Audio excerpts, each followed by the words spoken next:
Welcome to the SaaS Revolution Show. I am your host, Alex Theuma, CEO, founder of SaaStock.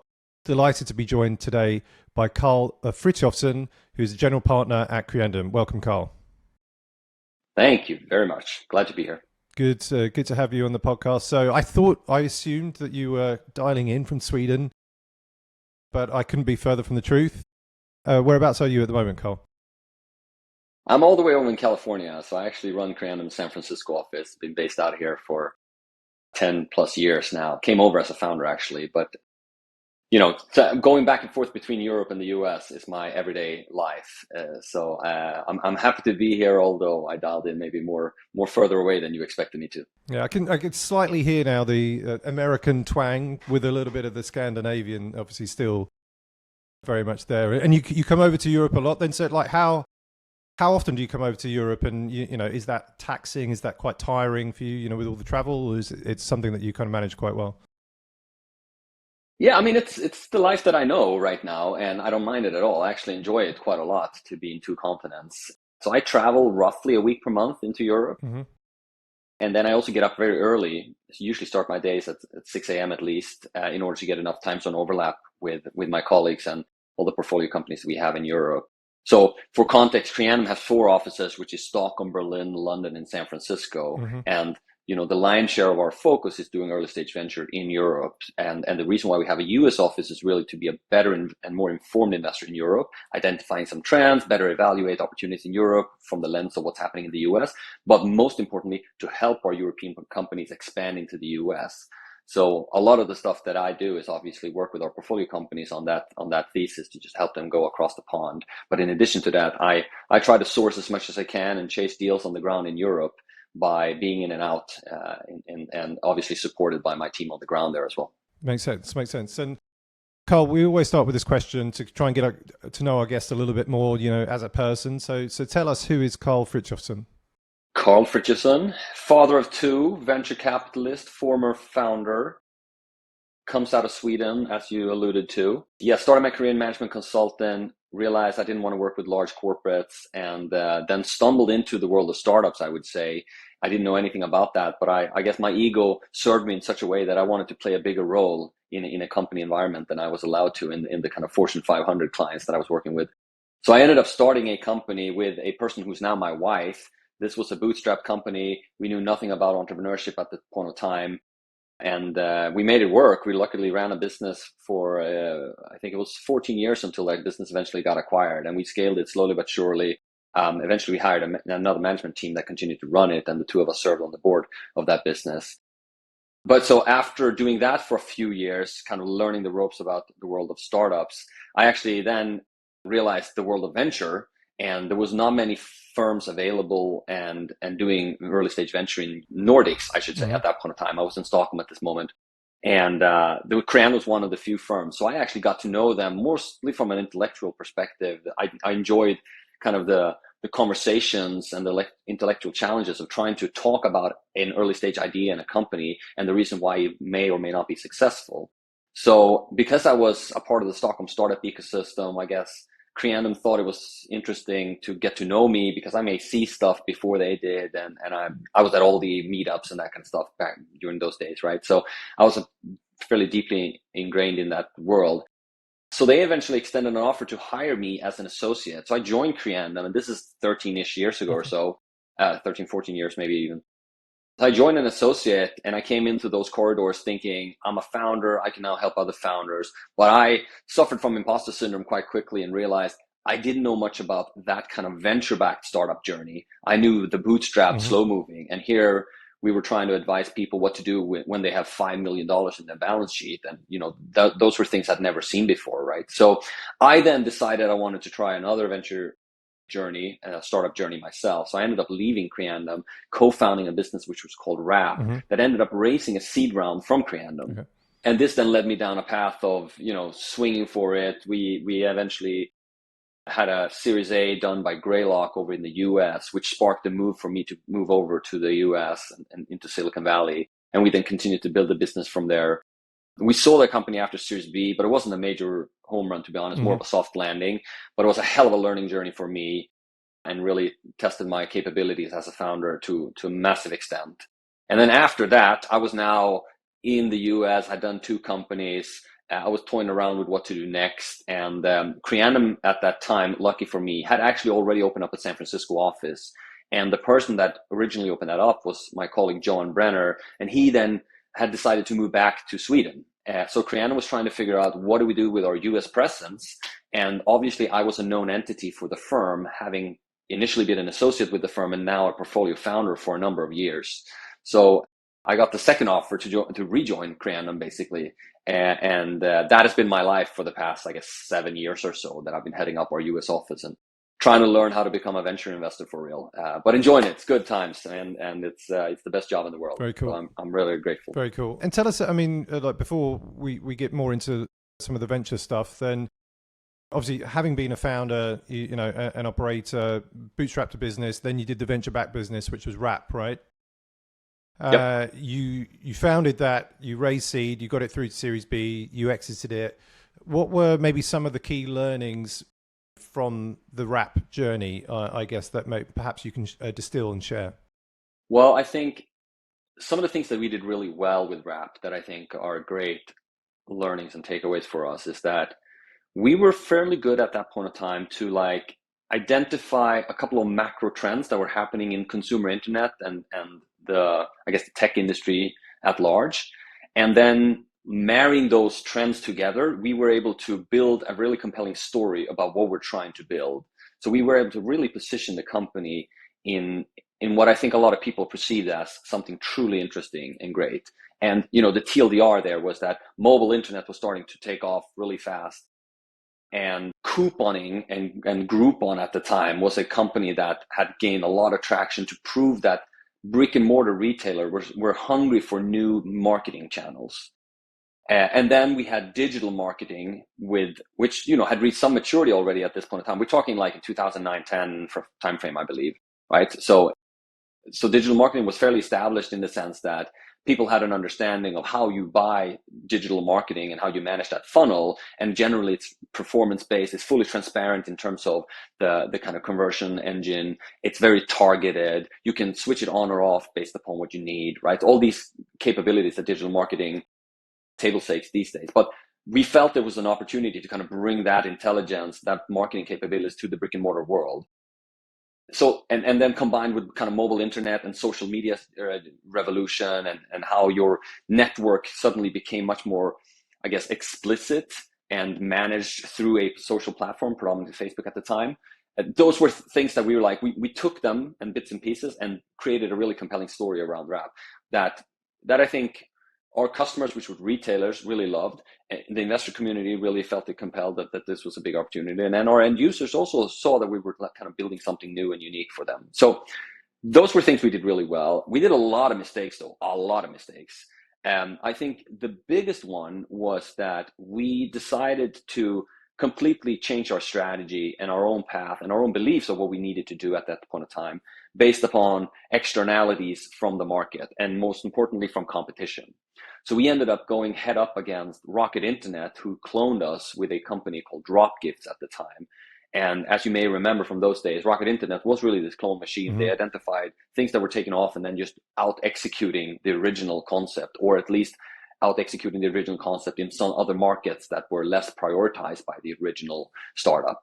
So they went head up against us with a fairly aggressive approach. And we then decided we're going to fight them in every market that we believe is important. So we ended up launching in, I think, 18 countries in the first 12 to 18 months of the company's life cycle. And suddenly you had people all across the world. Remote work wasn't as established as it is today, right? So we didn't have the same kind of tools to collaborate as people may have today. So it was really challenging to just run that organization. But maybe most importantly, we weren't ready for it. Like culturally, we weren't ready for it. Business-wise, we didn't have the processes in place. We didn't understand our customer enough to really execute like that. So we ended up basically wasting a lot of money chasing competitions when we wouldn't have had to. It wasn't the success of the company wasn't dependent upon that. So that was a major mistake. And a secondary mistake that I think we did as well was that we also decided to really subsidize our own services to our customers. So our primary customers were brick and mortar retailers, right, that were buying digital marketing tools from us. And we decided to like, hey, just choose us instead of anyone else, and you don't have to pay until the 6 months into it. Like, we didn't think it through. It wasn't like a well thought through freemium strategy that would convert and suddenly we would monetize it, and that's how we kind of got the CAC back. We were just about like, let's make sure that the mark is owned by us, and if anybody thinks about digital marketing in the brick and mortar retail, they should think about us. So we decided to also go to market with this super aggressive approach that didn't really focus on our own unit economics by any means. And I think that also caused a lot of problems for us. We lacked the discipline to manage the business in a sophisticated way. We also, to be honest, we lacked the level of urgency and importance from our customers because they weren't paying us. So they were like playing around with us as a toy on the side instead of taking it seriously and making an informed investment decision into us. So that was really painful. So there was I have a lot of battle scars. That's typically how I frame this. And it was a great learning period for me. But I would have done a lot of things differently today. And do you think, obviously, your experience as a founder and those battle scars make you a better investor? Well, I do think it makes me a more empathetic investor. Does it make me make better investment decisions? I don't know. Maybe. But I do think it helps to build rapport and trust with the founders that I've been in their shoes. I've done a lot of mistakes myself. I know what it's like to carry the shoulders of an entire organization on my back and trying to figure out how to make it, and the sleepless nights and the long mornings and everything else, right? I've been there. I think that helps to build empathy and to understand the founders. So I do think it makes me a better investor from that perspective, because trust between the VC and their portfolio founders is, I think, one of the more fundamental components of making that relationship fruitful. And having been a founder, I think, helps to build that. And with Creandum, like, what would you say is your unfair advantage? And why do companies, and obviously some great ones, have chosen you, but why did they do so? Yeah, I think, it's a combination of things. I think usually when I get this question, I usually first start from the perspective that the venture industry is very competitive and the best founders choose investors, right? And it's hard for them to pick which investor to go with.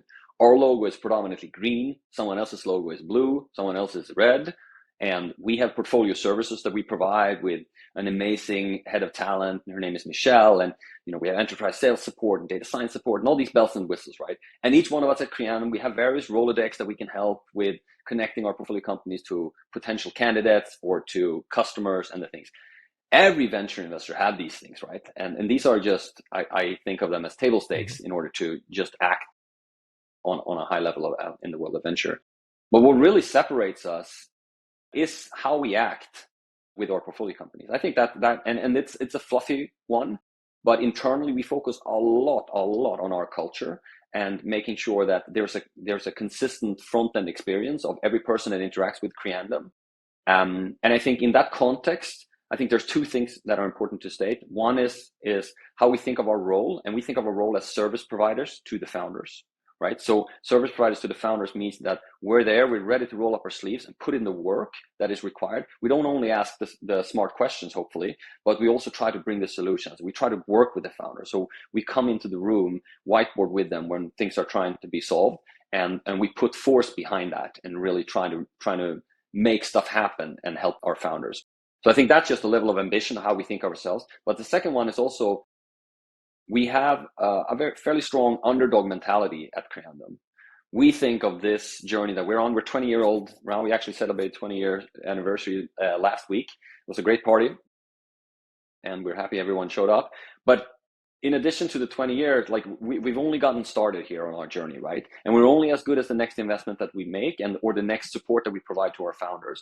So we're constantly hungry. We're constantly iterating, trying to perfect our own processes and our own way of doing venture. We constantly look at any one of our portfolio companies when they raise capital, what happened in those processes that we can learn from. How do other venture investors work with their portfolio companies that we can learn from? And we're like tweaking and iterating in the most granular details on an ongoing basis. And I think that hunger to think of Creandum as our own startup, which need to evolve, which need to adapt, which need to be leaning in, is a key component of why the energy between us and founders work.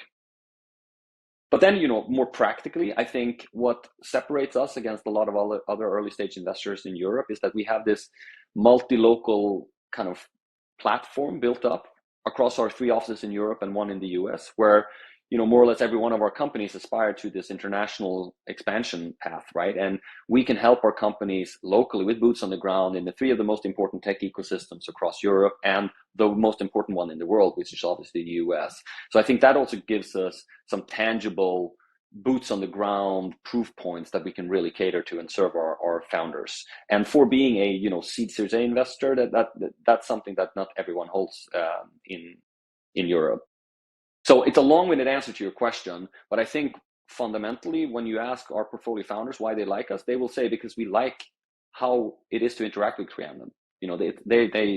They bring a certain energy and a certain smile on their face that makes the interactions pleasant.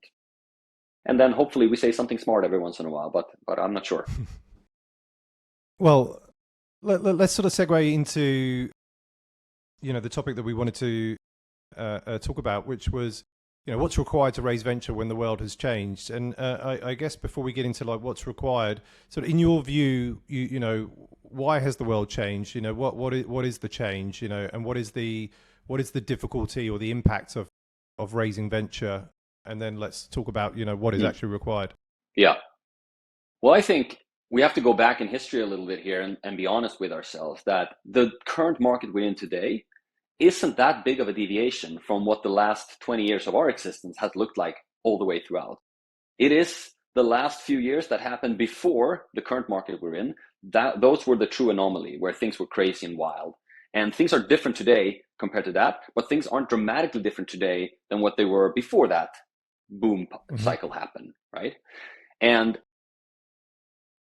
the obvious reasons why this thing happened is because money was free. Money was widely available, and there was too money being invested into the private markets, and it was done because so much money came in.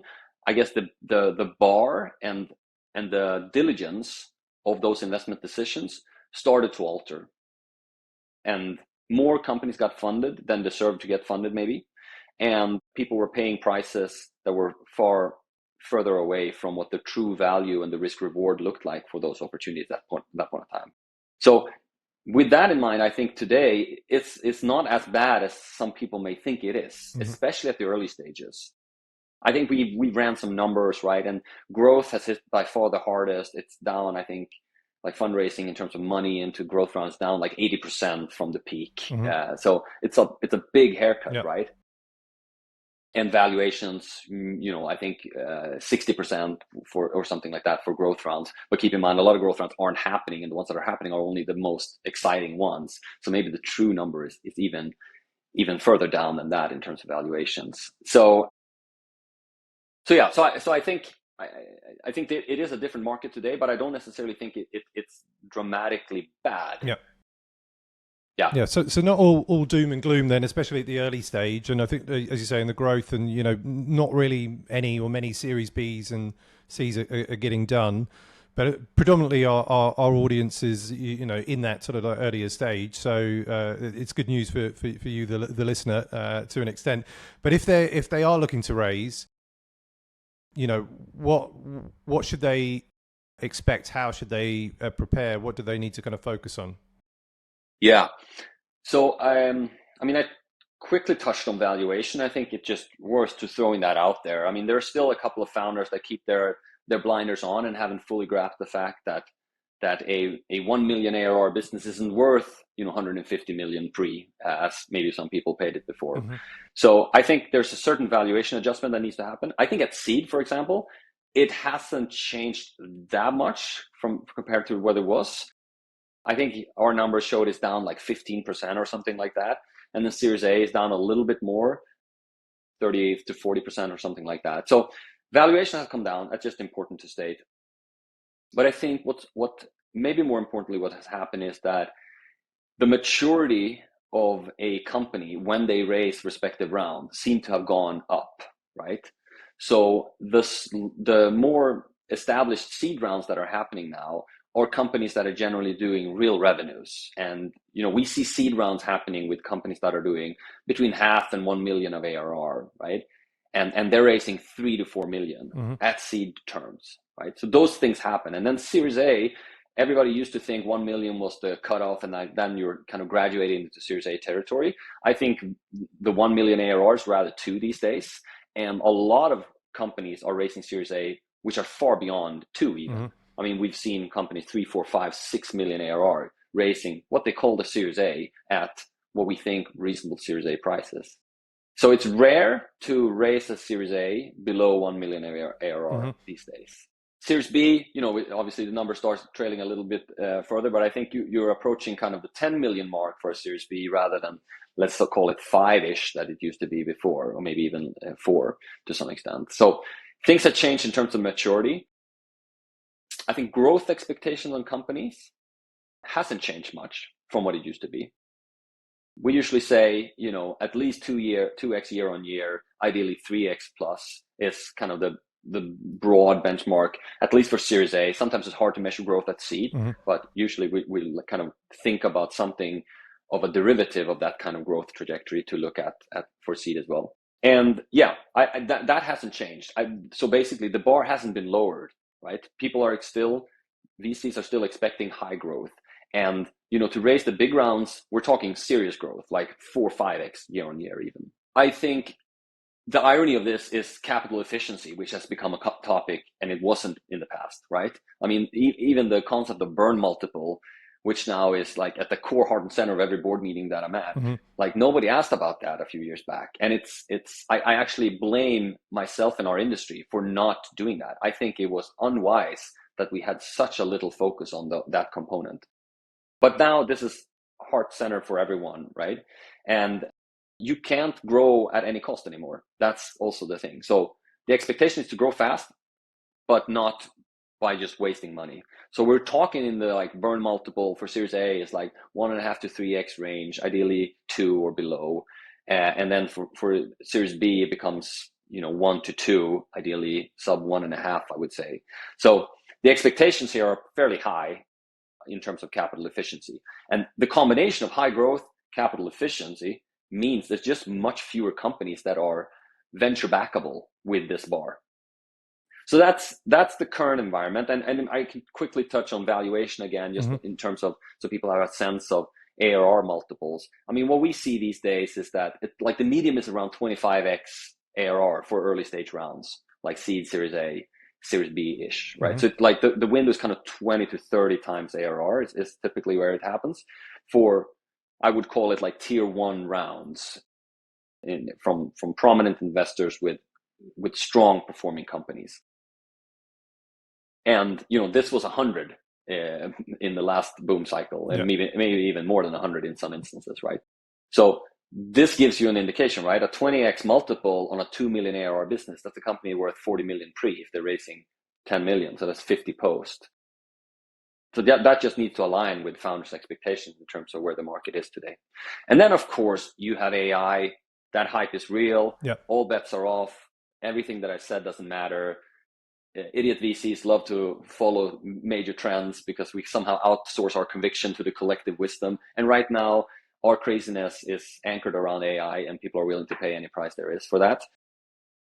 And I think there's some substance to it. I mean, AI, I'm super excited about it. New computational platform.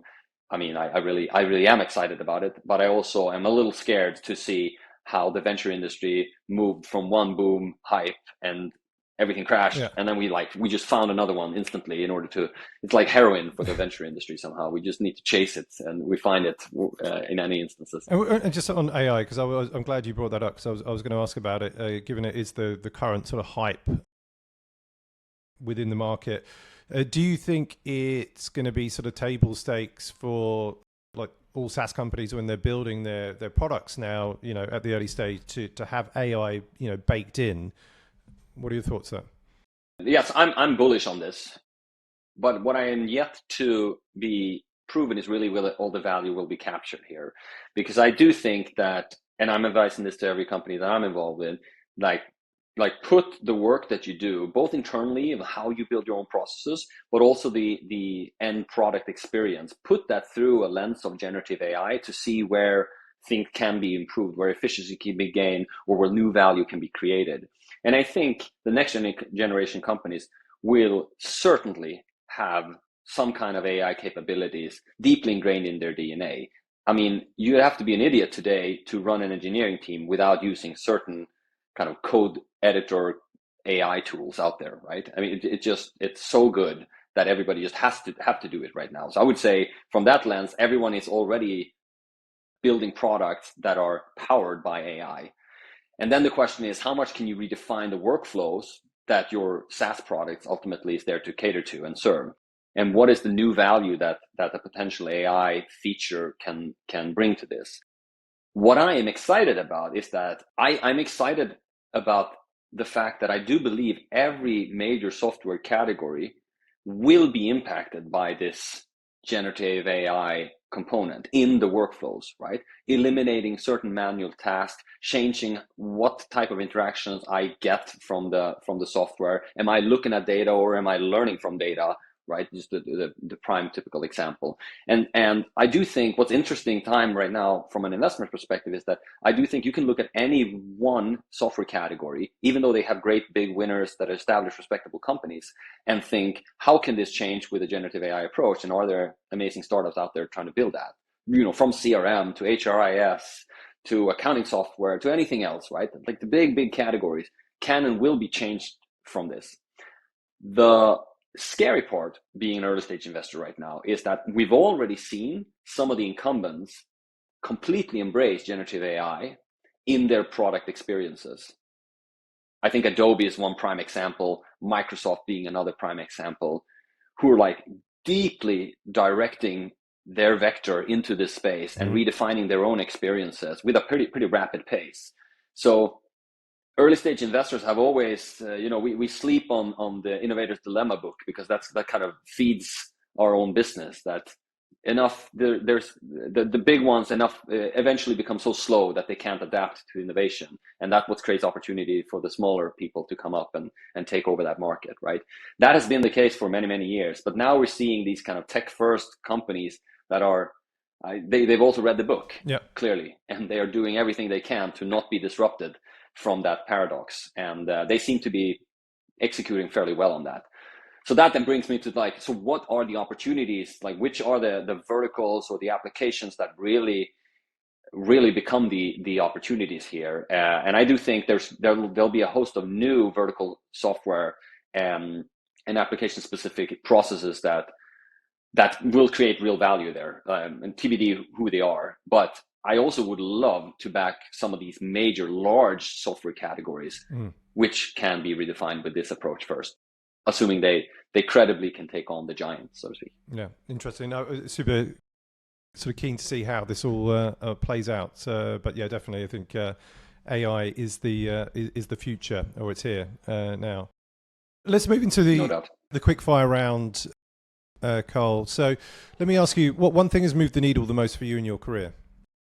Well, I mean, this may be a little softish, but I mentioned my first company that I created with who's now my wife, and she showed me something that I didn't know was true until I actually did it myself. And that is this kind of naive optimism that you need as a founder in order to pursue something. And the energy that comes with gives you the opportunity to actually pursue that.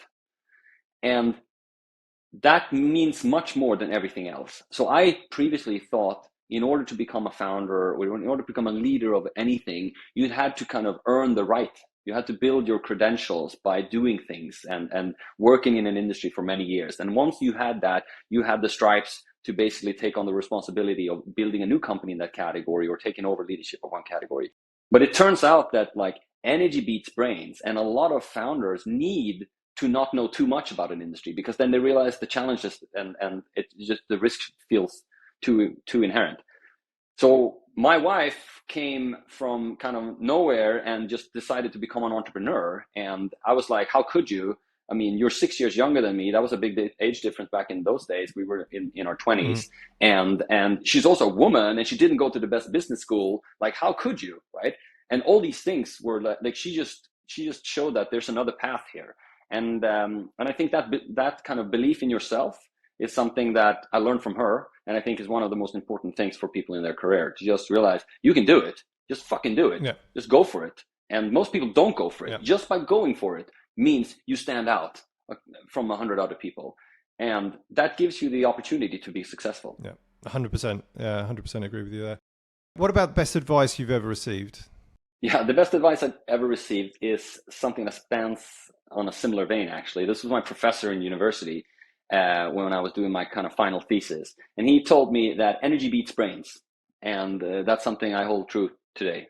Showing up, doing the work, coming in every day, continuing, pushing on, bringing force to what you're trying to accomplish. That outsmarts most people that think and just stand still and the head is spinning. So a lot of it is about executing, daring to take a first step forward, and then take the next step, and then continue to take small steps with force behind that. That drives change and that drives progress. What about the biggest failure you've made and lesson learned? Well, the biggest failure is definitely the mistakes that we did at RAP that I mentioned earlier. Those were the ones that were decisions that were made on information that we didn't interpret the right way, and we overestimated a lot of, I would call it, vanity features of kind of the orbit that we were operating in. Yeah. What about we shouldn't have done that. What about hardest thing about being a VC in 2023? First of all, VCs should never complain about their job. We work with founders who have it way, way harder and more difficult time than we ever have. So let's start with that. But if you force me to say something, I mean, I think it touches a little bit on the question that you asked me around what makes Creandum special and unique. It is this component that venture is competitive, very competitive, and it is hard to stand out in that competition. And the way that we work at Creandum is that we like to go deep with our founders. We like to get to know them, to show how we work, and to build that trust. And that generally takes a bit of time, right? And in a world where things are very competitive and people making very fast and rapid decisions, sometimes there isn't enough time for us to really execute kind of our playbook on how we win the heart of the founders. So there's a paradox always between depth and speed in venture that I think is a challenging balancing act for us.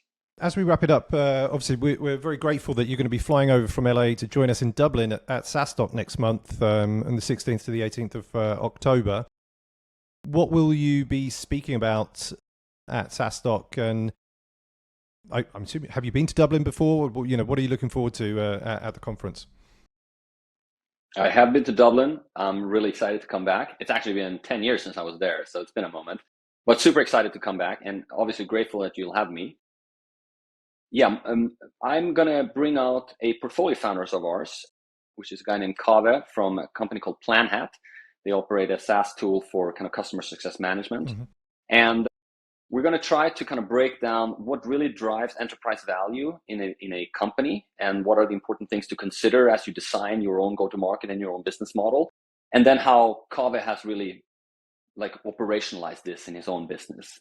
So I hope it'll be some really tactical advice and key takeaways to think about if you're early stage in your journey to implement, and in order to optimize kind of the long-term prospects of your business. Awesome. Really looking forward to that and meeting you in person at SaaStock next month. And Carl, where can people find you online if they want to reach out to you and Creandum? Yeah, I'm on X, which is what we call it these days. My last name, Fritjofsson, which is hard to spell. But if you Google Carl Creandum, you should find me. I'm available on all platforms there are. My personal website is fritjofsson.com, but I'm easily reachable with the email address that you would expect I have. And I'm always available. So keen for people to reach out. Awesome. Well, Carl Fritjofsson, a general partner at Creandum, thanks so much for coming on the SaaS Revolution Show today, sharing with the SaaStock community. Really appreciate it. And we'll see you next month in Dublin in person. Can't wait. Thank you.